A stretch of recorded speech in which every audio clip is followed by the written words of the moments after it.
Chapter 6. The War Between Devas and Asuras. Om Shri Ganeshaya Namaha. Brahma continued the narration of the legend. He said, O Vishwamitra, O Vasishta, listen to the fascinating legend of Gananatha, which is the bestower of absolute peace. Once, Krodasura was seated on his throne in his assembly when he heard a voice from heaven. It evoked fear. O Krodasura, all Devas and Munis in the world have prayed to Lambodara to kill you. He will definitely kill you and make the world a happy place.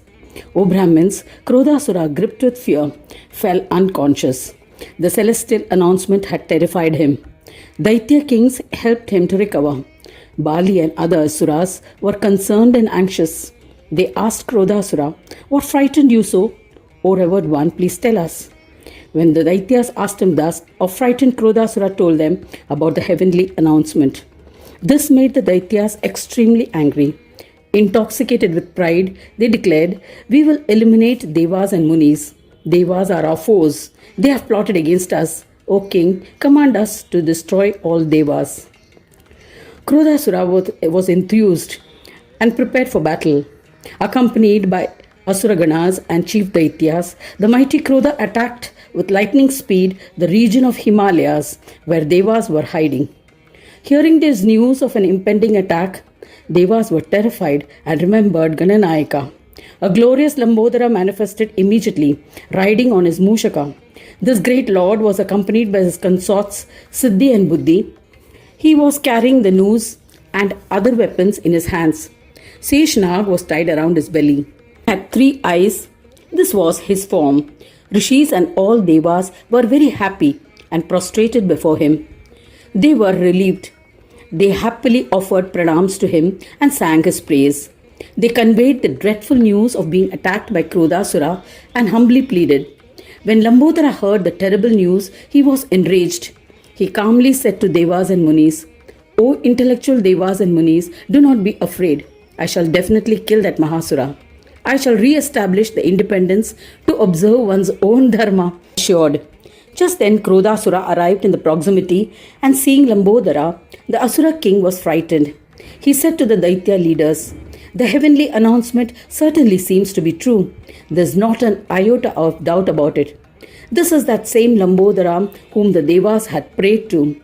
Hearing this news, Daitya leaders were infuriated and arrogantly prayed to the valiant leader. "We shall kill all Devas and also Lambodara. Have no doubt about it. Do not worry unnecessarily. This Ganadyaksha is endowed with a body which is subject to creation and destruction. What harm can he do to you?" After reassuring Krodasura in this manner, the Daityas remembered their guru Shukracharya with devotion. Shukracharya instantly appeared before them. They all bowed before him and humbly narrated the events that had transpired.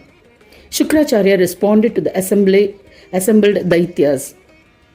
He advised them, "Those who forsake the Lord of Siddhis and expect Siddhis are definitely ignorant. Similarly, those who have deserted the Lord of Buddhi and desire inspiration are fools. O Daitya leaders, use your judgment to reply. When you forsake the one and only Vignaraja, how will your Vignas be averted? Therefore, it will be wise to forsake the idea of a war and surrender to him. Otherwise, Krodha will be killed. There is no doubt about it." Having heard these words of advice from Shukracharya, the Daitya leader Bali said, "O revered Guru, Ganesha grants siddhis and bestows inspiration to the one who performs his deeds, his karma, properly. It is by performing karmas that obstacles are created or destroyed. Therefore, Mahayogi, we shall try to defeat him using our deeds." Daitya leaders approved Bali's views. The enthused Daityas hailed Bali. They prepared for the battle.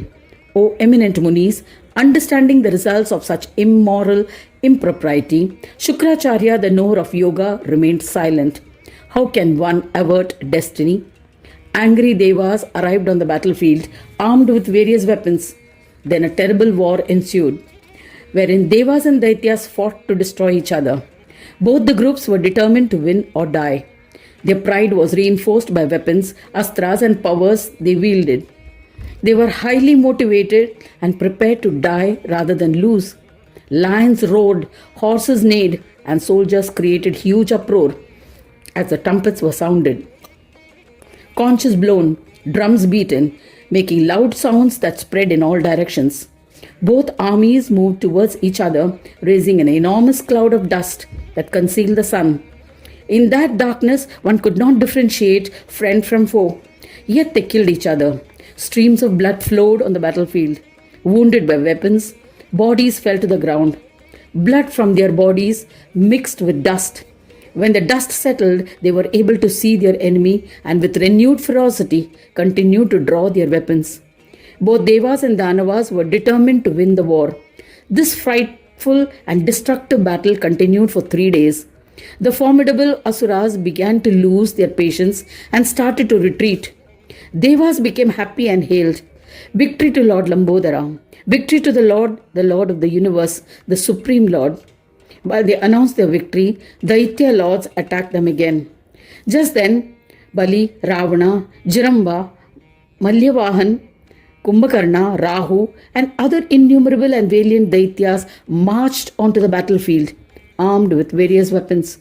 They released their weapons and ferociously attacked Devas. Devas fled from the battlefield in different directions, hurt and mutilated. The enraged Indra, Shankara, Vishnu, Surya, Chandra, and all Devas were filled with wrath.